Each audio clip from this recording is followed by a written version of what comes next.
Et on va passer maintenant à la présentation suivante. Donc, c'est Loïc Ferrer qui est responsable de l'équipe de biostatistique pour l'analyse de données multimodales à Sophia Genetics. Loïc, c'est à toi. Ok, donc merci Cécile et merci pour l'invitation.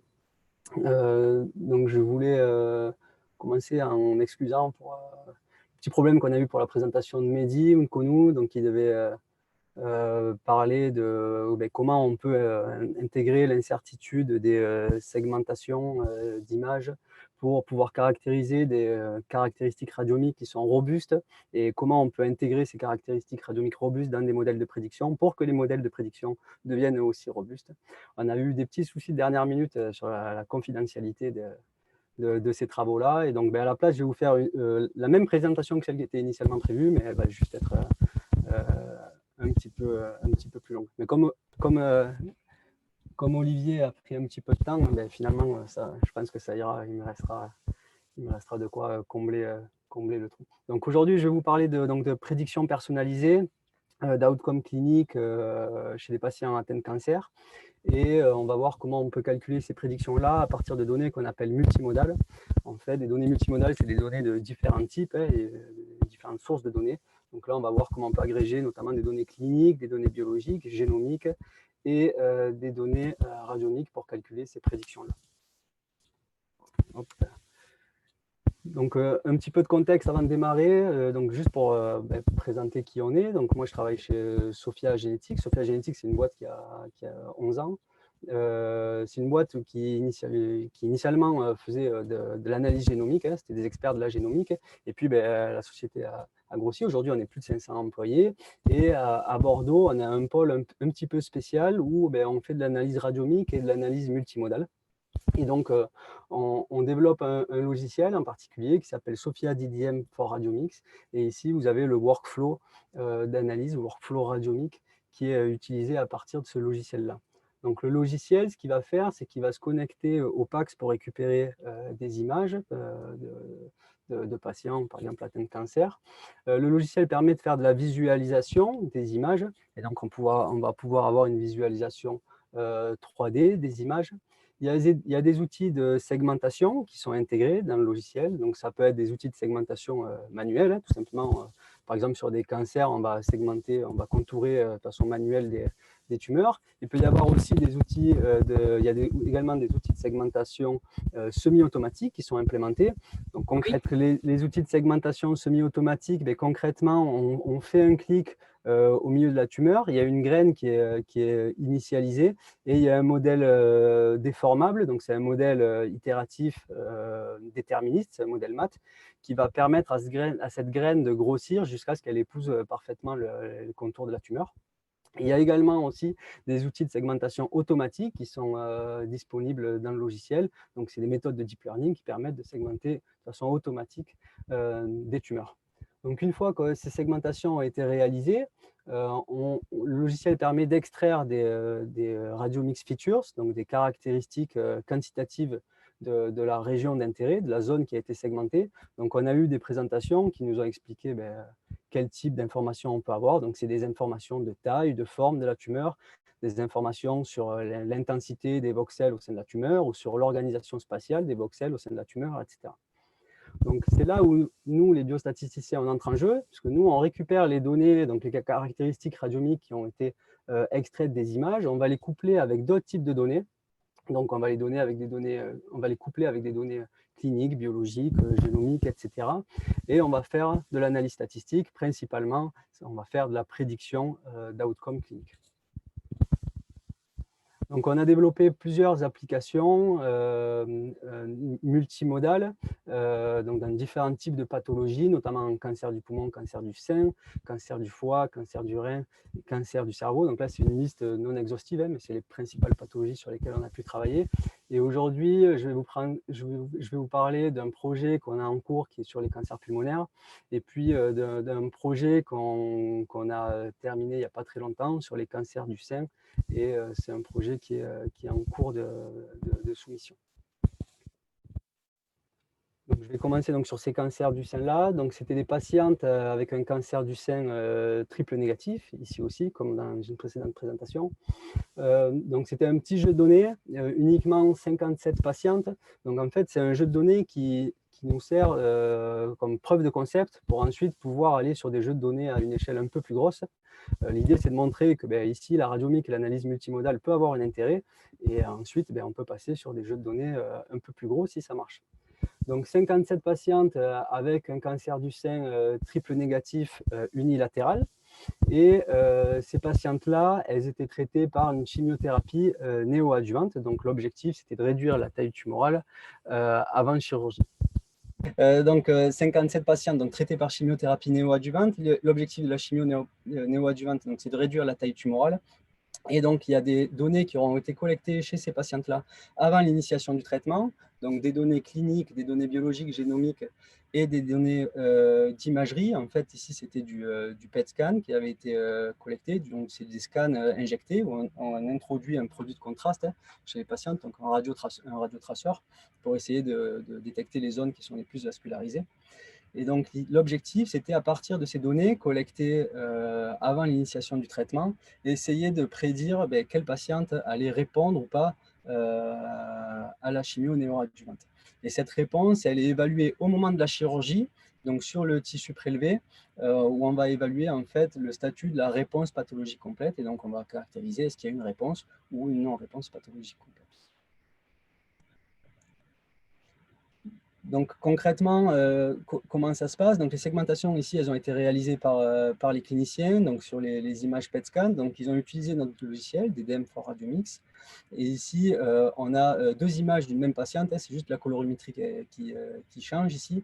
Et donc la forme là hein, de donuts, en fait, c'est la tumeur, donc c'est la segmentation qui a été réalisée. Donc ici, ce qui a été utilisé, c'est une méthode 42%. Donc en fait, c'est on a utilisé un threshold à 42% du SUV max. Donc, le SUV max, c'est l'intensité maximale au sein de la tumeur. Donc, si on regarde ici avec la colorimétrie, en fait, en rouge, c'est les parties où le signal est le plus fort, où on a l'intensité la plus forte, et en vert, où l'intensité est la plus faible au sein de la tumeur.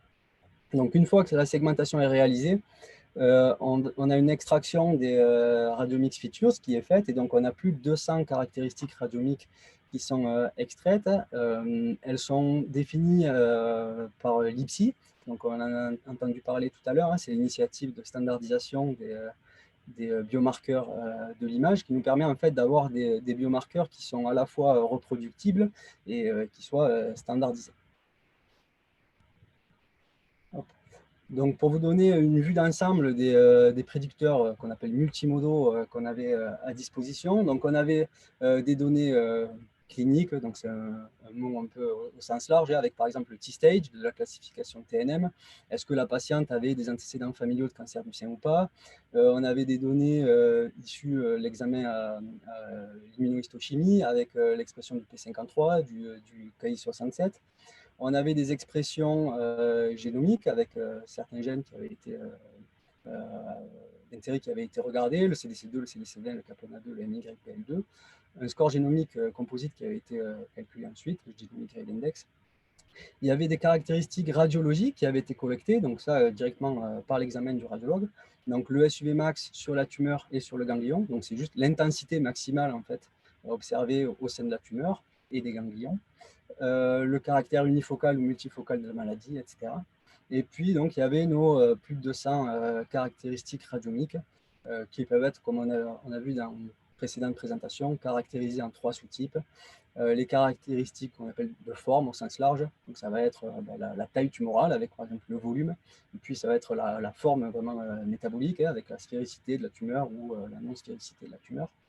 On a des indicateurs de premier ordre également qui vont nous permettre de caractériser la distribution de l'intensité des voxels au sein de la région d'intérêt. Par exemple, on peut caractériser la moyenne d'intensité, on peut caractériser la variance de l'intensité des voxels au sein de la région d'intérêt. Et puis, comme on a vu, il y a des indicateurs un peu plus complexes, des indicateurs qu'on appelle de second ordre, qui sont des indicateurs de texture, qui vont regarder l'organisation géospatiale entre les voxels.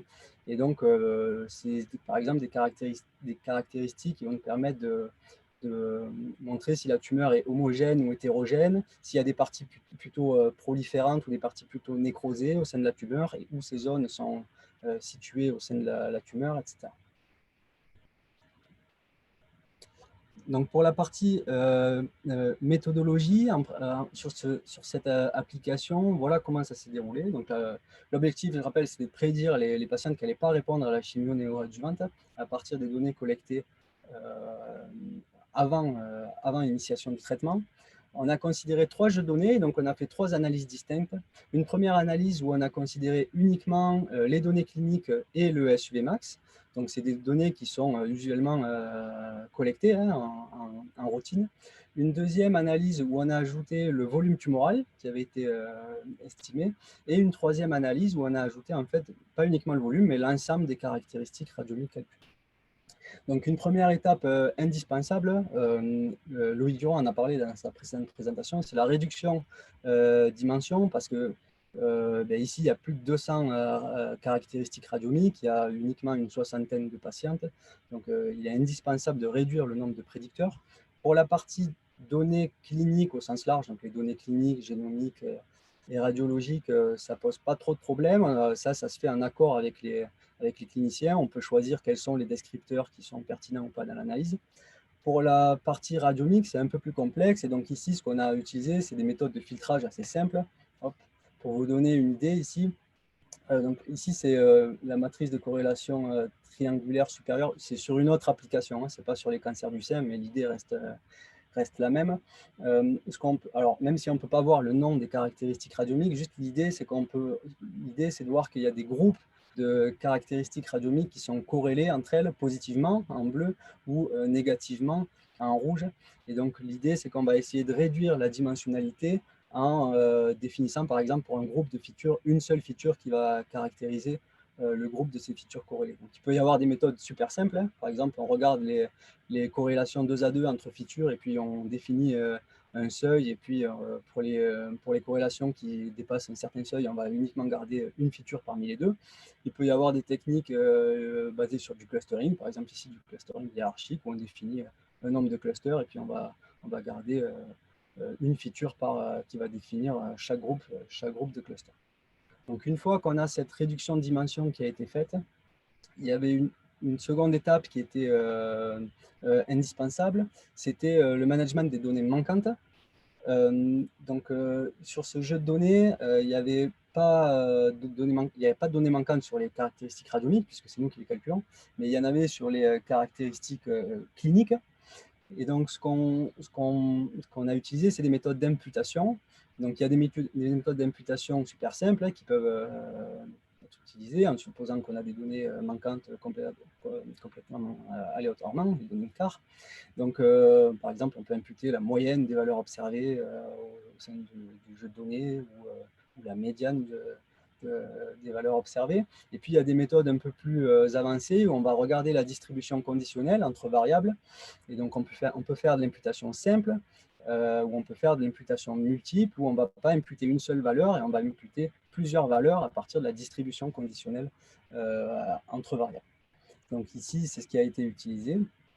Plusieurs algos de machine learning ont été entraînés. Donc, c'est un peu le même type d'algorithme qu'on a vu dans les précédentes présentations. Donc, des méthodes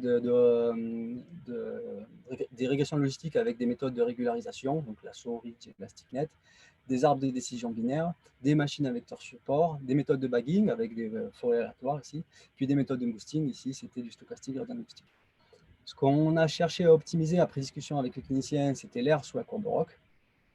Et étape indispensable pour évaluer de façon correcte les performances prédictives de nos algorithmes, c'est l'étape de validation croisée. Donc ici, on est sur un petit jeu de données, on ne peut pas se permettre de faire du train test, donc on fait de la validation croisée. Et donc ici, ce qu'on a utilisé, c'est de la validation croisée emboîtée. Alors juste une slide pour vous expliquer ce qu'est la validation croisée emboîtée ou la double cross-validation, c'est la même chose. Donc l'idée, c'est que la cross-validation simple, telle qu'on a l'habitude de le voir, c'est celle qui est en rouge là uniquement, où on va définir de façon itérative un train set et puis un test set jusqu'à reconstruire le jeu de données global. Le problème de cette technique-là, c'est qu'elle utilise le même jeu de données pour à la fois trouver les hyperparamètres optimaux de chaque algorithme et pour évaluer les performances prédictives des algorithmes. Donc, en fait, on se retrouve à overfitter les datas. Donc, l'idée de la cross-validation emboîtée, c'est de séparer en deux ces deux étapes. Donc, on va avoir une outer loop, un outer resampling, où on va chercher à évaluer les performances prédictives des modèles et du coup à sélectionner le meilleur modèle. Et pour chaque fold de cette outer loop, sur l'échantillon d'apprentissage, on va faire une autre cross-validation qui va nous permettre de définir les hyperparamètres optimaux. Donc, on a les hyperparamètres optimaux qui sont définis lors de linear resampling, et puis l'évaluation des performances prédictives qui se fait sur l'outer resampling.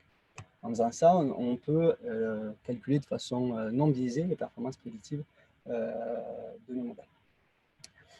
Dernière étape dont on va discuter ensuite, c'est les étapes d'interprétabilité. Ça a été discuté aussi. Donc d'interprétabilité globale et locale, d'explicabilité, pardon. Donc, en fait, c'est des outils on va voir qui sont indispensables pour, dans un premier temps, comprendre et valider le modèle de prédiction. Par exemple, en regardant si on n'a pas des relations trop complexes entre les datas et puis les prédictions, entre les prédicteurs et les prédictions obtenues par le modèle. Et puis, c'est des outils également indispensables en fait, dans un but de communication des prédictions aux cliniciens et pour que les modèles soient adoptés par les cliniciens en routine clinique. Ok, donc juste une vue d'ensemble des prédictions, pardon. Hein? C'est bon ça? Ok.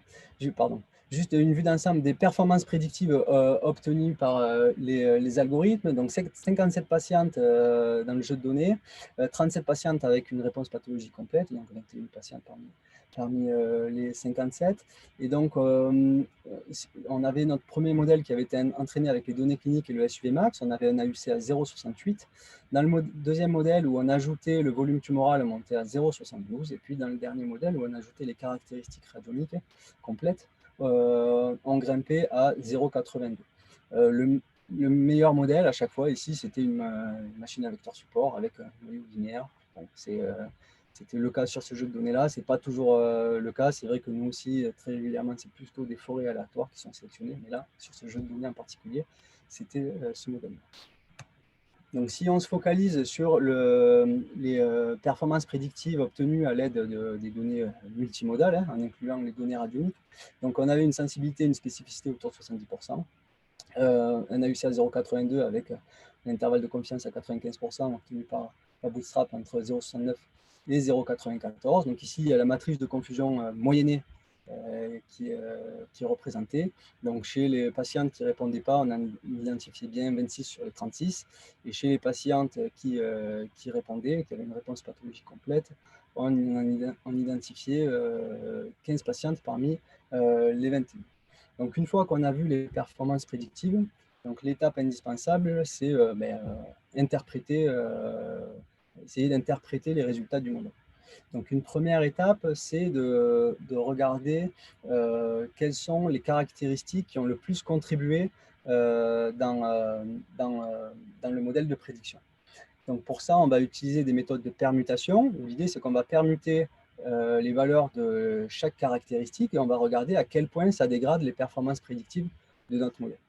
Si les performances sont très dégradées, c'est que la caractéristique est super importante dans notre modèle de prédiction. Donc ici, les caractéristiques ont été ordonnées suivant leur ordre d'importance dans le modèle. Alors je suis désolé, je ne peux pas vous donner les noms explicites des caractéristiques parce que c'est un papier en cours de soumission, mais la caractéristique qui était la plus importante, c'était une caractéristique génomique. La deuxième variable la plus importante, c'était une variable issue de l'examen radiologique, puis une variable clinique, et puis ensuite 3 variables radiologiques. Donc juste ici, l'idée importante à garder en tête, c'est que on pouvait souligner l'aspect multimodal du modèle de prédiction. Donc maintenant qu'on sait quelles sont les variables qui ont contribué le plus dans le modèle de prédiction, une deuxième étape super importante, c'est de comprendre comment elles ont impacté le modèle de prédiction. Donc pour ça, on va utiliser des outils qui sont modèles agnostiques, hein, qui s'appliquent quel que soit le modèle de prédiction. Et ces outils-là, c'est des partial dependence plots. En fait, ils vont nous permettre de caractériser l'effet marginal de chaque variable sur la prédiction moyenne obtenue par le modèle. Donc je rappelle ici, ce qu'on prédit, c'est la probabilité d'être non répondeur. Et donc ici, par exemple, pour cette variable-là, caractéristique radiologique, on voit que lorsqu'on a des valeurs fortes de la caractéristique radiologique, on a une probabilité prédite plus faible d'être non PCR, donc une probabilité prédite plus forte d'être répondeur. Okay, on peut faire la même interprétation pour les autres caractéristiques radiologiques, enfin, radiomiques et génomiques, cliniques, etc. Donc ces outils-là d'interprétabilité, c'est des outils d'interprétabilité qu'on appelle global. Ils nous permettent de comprendre comment le modèle de prédiction est construit au niveau populationnel. Par contre, ils ne nous permettent pas d'expliquer une prédiction en particulier sur un individu spécifique. Donc pour ça, on utilise des outils d'interprétabilité locale, donc spécifiques aux patients. Et donc on va utiliser des Shapley Values. Les Shapley Values, l'idée, c'est qu'on va caractériser la contribution de chaque feature à la différence entre la prédiction moyenne obtenue par le modèle, donc dans l'ensemble du jeu d'apprentissage, et la prédiction obtenue pour l'individu en particulier. Okay. Donc ici, ce qu'on va voir, c'est que les variables qui ont le plus contribué au fait que cette patiente-là, elle a une probabilité faible de ne pas répondre à la chimiothérapie néoadjuvante, en fait, les variables qui ont le plus contribué, c'est la sphéricité et un marqueur, donc c'est un indicateur génomique, radiomique, pardon, celui-là, et un indicateur génomique ici qui est le GGI. La troisième caractéristique qui a le plus contribué, c'était le fait qu'elle n'avait pas de contraception.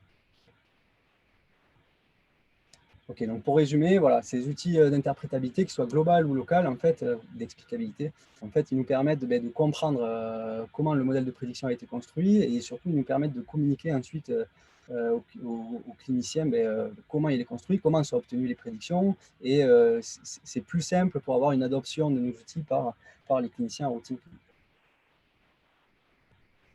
Je regarde quelle heure il est.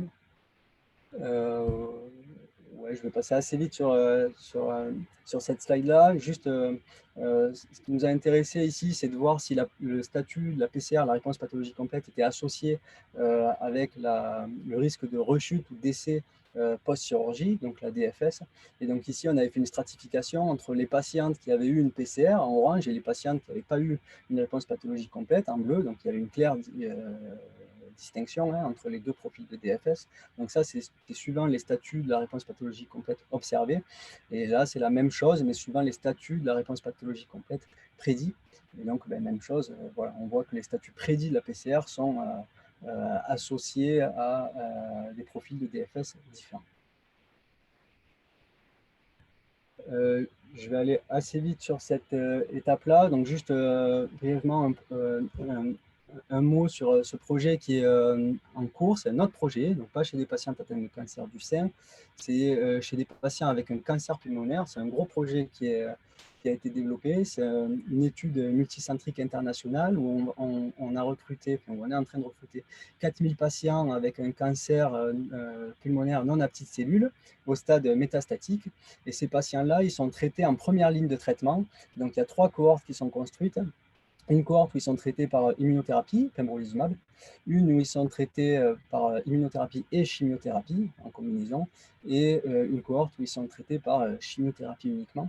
Et donc ici, l'objectif, ça va être à partir des données qui ont été collectées avant l'initiation du traitement, et ces données-là, c'est des données cliniques, des données biologiques, des données génomiques et des données issues de l'imagerie, d'essayer de prédire quels sont les patients qui vont répondre ou pas au traitement, et le cas échéant, on pourrait proposer d'autres stratégies thérapeutiques si le patient est très susceptible de ne pas répondre au traitement. Voilà. Donc, je passe très vite dessus. Juste pour conclure, parce que je crois que je suis à peu près à la fin de la présentation. Donc, il y a plein d'applications multimodales qu'on a pu développer. Je vous ai présenté ici le cancer du sein et le cancer du poumon en particulier. Pour le cancer du poumon, là, actuellement, on a déjà plus de 250 patients pour lesquels on a les données qui ont été collectées. Donc, ça va aller assez vite. Hop. Et un dernier mot pour dire que notre idée, c'est de développer, ce qu'on est en train de faire, c'est de développer une plateforme qui s'appelle Sophia DDM pour multimodal, où on va intégrer donc différents types de pathologies, pas que de l'oncologie, et puis différents types de données. Donc c'est pour ça qu'on parle de données multimodales. Et par exemple, on va aussi intégrer des données protéomiques ou des données issues de la pathologie digitale, et tout ça pour faire de la prédiction, du diagnostic, etc. Mais les étapes clés pour nous, les statisticiens, alors c'est aussi pas une liste totalement exhaustive, hein, mais je dirais quand on veut réaliser, nous, les études statistiques, il y a un premier point super important, c'est de discuter avec les cliniciens, évidemment, d'avoir leur expertise. Alors, pour à la fois comprendre les datas, surtout quand on est dans le contexte de données multimodales, où on n'est pas forcément expert des données génomiques, on reçoit des données génomiques, même chose pour la protéomique, par exemple. Donc, il faut clairement discuter avec les cliniciens de ces données-là. La deuxième étape, c'est de définir les objectifs de l'étude. Ce n'est pas toujours évident avec les cliniciens. Le second bullet point ici, c'est d'avoir des tailles d'échantillons suffisantes pour pouvoir construire des signatures prédictives qui soient robustes, si possible des données multicentriques. Le troisième point super important, c'est on a eu beaucoup de discussions aujourd'hui sur ces aspects-là, hein, la validité, la standardisation et la robustesse des données. Donc c'est le cas par exemple sur les caractéristiques radiomiques, hein, mais ça peut être le cas aussi sur d'autres types de données. Le cas échéant, il est nécessaire de prendre en compte l'incertitude de ces données-là. Un quatrième point, il faut des méthodes adaptées au jeu de données en grande dimension, que ce soit pour l'inférence, que ce soit pour l'adoption des résultats par les cliniciens, etc. Et puis, dernière étape, pour moi, est l'une des plus importantes, hein, c'est qu'il faut des outils d'interprétabilité et d'explicabilité pour valider nos résultats et pour pouvoir les communiquer aux cliniciens et qu'ils soient adoptés ensuite en routine clinique. Je crois que j'ai fini. Parfait. Merci beaucoup, Loïc. Tu es pile à l'heure. Merci pour ta présentation. On a des questions qui sont arrivées au fur et à mesure. Alors, on va commencer par dans l'ordre. Donc, la première, très technique sur le type de SVM que tu as utilisé. Alors, c'était un noyau gaussien. Alors, sur cette étude en particulier, non, on a utilisé uniquement un noyau linéaire. Pourquoi? Parce que on ne voulait pas forcément mettre des relations trop complexes entre les datas et les prédictions issues du modèle. Donc, non. Mais sur d'autres applications, avec des jeux de données un petit peu plus gros, oui. Et il y a une question sur l'interprétabilité. Moi, j'ai aussi beaucoup apprécié cet aspect-là. Alors, est-ce que c'est une demande générale chez vos clients de Sophia DDM? Je ne sais pas si c'est une demande parce que souvent, ils ne savent pas qu'on peut faire ça. Par contre, quand on leur montre qu'on peut faire ça, ils aiment bien. Alors, l'interprétabilité, pour nous, elle vient à plusieurs étapes. Hein. À l'étape de segmentation, parce que là, je vous ai montré des modèles de segmentation, des segmentations qui ont été faites avec des méthodes semi-automatiques. Hein, donc, ils cliquent et puis il y a le modèle déformable qui fait la segmentation. Donc, eux, ils peuvent valider la segmentation. Ils la valident. Et puis, il y a des descripteurs quantitatifs de l'image qui sont extraits. Donc, ça, partie interprétabilité, c'est super important. Ensuite, pour tous les outils qu'on utilise, nous, derrière, sur nos modèles de prédiction, oui, c'est très apprécié par les cliniciens. Par exemple, là, alors, je ne peux pas vous dire, je suis désolé exactement quel prédicteur c'est, mais ici, c'était un prédicteur génomique que les cliniciens trouvaient super pertinent. Donc, quand on leur montre cette relation-là et qu'on dit ça impacte comme ça les prédictions dans le modèle, si ça confirme leur premier pressentiment, oui, ils sont contents et nous aussi parce que quelque part, ça permet de valider le modèle. Ok. Et Ouais, juste, je suis désolé, il y a une dernière étape que je ne vous ai pas montrée, c'est l'interprétabilité locale, mais sur les images. Donc, par exemple, là, quand on voit sur cette patiente-là en particulier qu'il y a une sphéricité à 0,76 qui a permis de réduire la probabilité prédite, alors ok, mais des fois on ne sait pas trop ce que ça veut dire une sphéricité à 0,76. Donc ce qu'on fait quand on est en relation avec les cliniciens, c'est que ben, ensuite on va voir sur les images qu'est-ce que ça veut dire, quoi, une sphéricité à 0,76. Ça aussi, ils aiment bien. bah, c'était une de mes questions, ça, justement, comment t'interpréter ça. Donc, merci. Hélène Jacquemin-Gada te dit merci, présentation très intéressante. Quel est le niveau d'hétérogénéité des résultats entre les méthodes utilisées en termes d'AUC et concernant les variables les plus prédictrices? Alors sur cette étude en particulier, je ne sais pas trop pourquoi, mais le SVM surperformait clairement toutes les autres méthodes. Donc oui, il y avait une assez forte hétérogénéité des résultats suivant les modèles utilisés en termes d'AUC. Par contre, sur d'autres jeux de données où il y a des tailles d'échantillons un peu plus conséquentes, en règle générale, il n'y a pas des différences énormes suivant les méthodes. Et en termes de variables sélectionnées Oui, et ou en termes d'importance de variables? Alors là, dans ce modèle-là, au final, c'était à peu près toujours les mêmes descripteurs qui revenaient. Ce n'est pas toujours le cas. Et quand ce n'est pas le cas, ben, ça nous embête un peu. Mais là, concrètement, oui, quelle que soit la méthode, c'était à peu près les mêmes descripteurs qui ressortaient comme les plus importants. Merci. Il y avait une dernière question. On est un tout petit peu en retard, mais je vais la prendre quand même. Merci beaucoup, Elisa Claude. Merci beaucoup pour ce talk très intéressant. Je voulais vous demander si vous avez des entraînements, vous avez fait des entraînements de modèles sans présélection de features. Et votre sélection se base sur la corrélation, mais comment déterminez-vous le threshold? 0,7 n'est-il pas trop bas? Pensez-vous pouvoir augmenter le score d'AUC que vous avez obtenu? Merci encore. Alors, sur cette étude en particulier, on ne l'a pas fait, mais sur d'autres études, on l'a fait. Donc, d'essayer de ne pas faire des méthodes de filtrage et puis d'utiliser des méthodes qui intègrent automatiquement des modèles qui intègrent automatiquement les features. Donc, par exemple, la régression logistique avec régularisation de l'assaut, hein, ou par exemple l'algorithme Besser de Robin Ingenieur. Donc ça, on l'a fait, ça peut marcher pas trop mal. Par contre, ce qui est souvent douloureux, c'est les coûts computationnels derrière, parce que ben, on démarre avec un grand nombre de prédicteurs, et en termes de performance prédictive, c'est pas forcément mieux, hein. Même ça peut être un petit peu moins bien. Donc c'est vrai que, alors ici le seuil à 0,7 c'est juste pour l'illustration, hein. Mais en pratique on utilise souvent des seuils un peu plus élevés, hein, autour de 0,9 ou quoi, où l'idée c'est juste d'éliminer les variables qui sont super corrélées entre elles, quoi. Donc ces variables-là qui ont des corrélations vraiment très très fortes entre elles, qui sont quasiment collinéaires, c'est vrai que ça ne sert à rien de toutes les considérer dans le modèle de prédiction, même si on utilise des méthodes qui intègrent la régularisation. Ok, merci beaucoup Loïc pour ta présentation.